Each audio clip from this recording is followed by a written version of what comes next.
আসসালামু আলাইকুম, ইশরাত কিচেনে স্বাগতম। আজকে আমি আপনাদের জন্য নিয়ে এসেছি ভর্তা রেসিপি। তো এখানে আমি প্রথমে যে ভর্তাটি বানাবো এটা হলো লাউ শাক ভর্তা। যে পাতাটা থাকে আগের দিকে আমি এটা ভালো করে ধুয়ে নিয়ে অল্প কিছু পাতা এখানে আমি সিদ্ধ বসিয়ে দিয়েছি। তার সাথে দিয়েছি সামান্য পরিমাণে একটু হলুদ, রসুন কুচি আর একটু সরিষার তেল আর সামান্য একটু পানি দিয়ে আমি সিদ্ধ বসিয়েছি। তো শাকটা আমার সিদ্ধ হয়ে গেলে এখানে আমি ভর্তা মাখানোর জন্য দিয়েছি শুকনো মরিচ ভেজে নিয়েছি, পেঁয়াজ কুচি নিয়েছি আর একটু রসুন কুচি আর ধনেপাতা কুচি।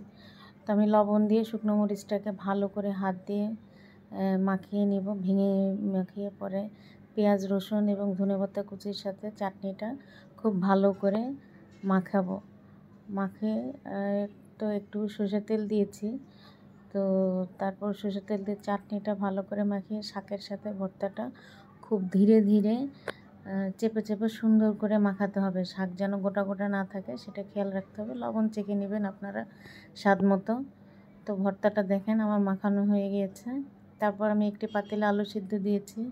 আলুটা যখন আধা সিদ্ধ হবে তখনই এখানে আমি 3-4টে উস্তা মাঝখানে বিচি ফেলিয়ে এটা আলুর সাথে দিয়ে দিয়েছি সিদ্ধ হওয়ার জন্য। তো এখানে একটা জিনিস লক্ষ্য করবেন যে ঢাকনা দিবেন না, ঢাকনা দিলে তো তিতা হয়ে যায় উস্তা। তো আমার দেখেন করলা আলুটা সিদ্ধ হয়ে গিয়েছে। তো এখানে আমি করলা আলু একসাথে ভর্তা করার জন্য পেঁয়াজের বেরেস্তা করে নিয়েছি এবং বেরেস্তার যে তেলটা এটাই আলু উপরে দিয়ে দিয়েছি। তো আমি শুকনো মরিচটা একটু লবণ দিয়ে মাখিয়ে এখানে বেরেস্তার সাথে মাখিয়ে দেখেন আমি করলা আলু ভর্তাটা একদম মিহি করে মেখে নিয়েছি।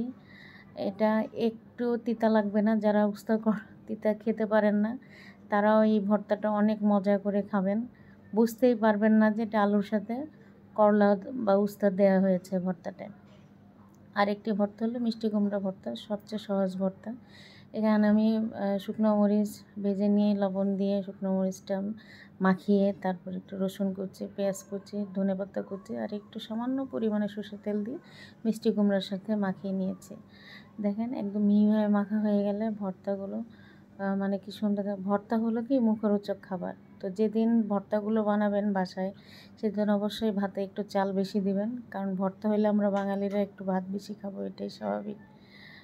তো লোভনীয়, মুখরোচক, রুচিদায়ক খাবার হচ্ছে রেসিপি এগুলো।